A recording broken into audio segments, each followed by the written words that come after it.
মুজিববাদীদের হাত থেকে আমাদের মুক্তিযুদ্ধকেও রক্ষা করতে হবে।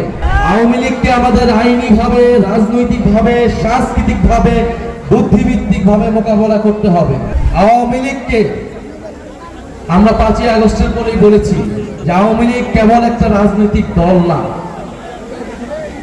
এটা তো একটা সন্ত্রাসী সংগঠন অবশ্যই, কিন্তু তার থেকেও বড় বিষয় এটা একটা ফ্যাসিস্ট মতাদর্শ।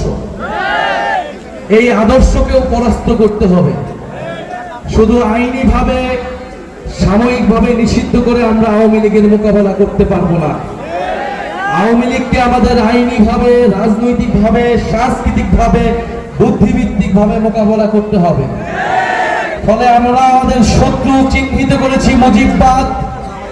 এই মুজিববাদী আদর্শ আওয়ামী লীগের গোড়া, বাংলাদেশকে বিভাজিত করেছে, বাংলাদেশের মানুষদেরকে হত্যা করেছে, গুম খুন সবকিছু জায়েজ করেছে এই মুজিববাদী আদর্শের মাধ্যমে।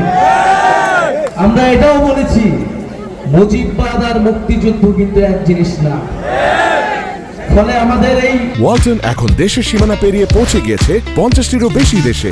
ওয়ালটন, ঘরে ঘরে, বিশ্বজুড়ে। মুজিববাদীদের হাত থেকে আমাদের মুক্তিযুদ্ধকেও রক্ষা করতে হবে, বাংলাদেশের জনগণকে রক্ষা করতে হবে, ভবিষ্যৎ প্রজন্মকে রক্ষা করতে হবে। যারা বাংলাদেশকে দিল্লির হাতে তুলে দিয়েছিল, বাংলাদেশকে তাবেদারি রাষ্ট্রে পরিণত করেছিল, তাদের হাত থেকে রক্ষা করে সার্বভৌম বাংলাদেশ প্রতিষ্ঠা করতে হবে। সেই লড়াই আমরা জানি, রাজবাড়ীবাসীকে আমরা পাশে পাবো। রাজবাড়ীর সাহসী সন্তানেরা জুলাই গণ অভ্যুত্থানে শহীদ হয়েছে। সেই শহীদদের আদর্শকে, আকাঙ্ক্ষাকে আমরা ধারণ করি। আমরা জানি আমাদেরকে কেউ পরাজিত করতে পারবে না।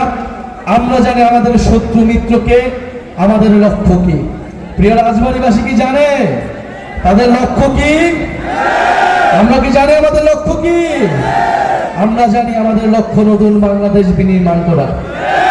সেই লড়াইয়ের আহ্বান জানাচ্ছি। 3 আগস্ট আমরা শহীদ মিনারে জড়ো হচ্ছি। রাজবাড়ীবাসীকে আহ্বান জানাচ্ছি, আজকে 17ই জুলাই, সময়ের স্বল্পতার কারণে আমাদের সংগ্রামী সদস্য সচিব আক্তার হোসেন কথা বলে নেই।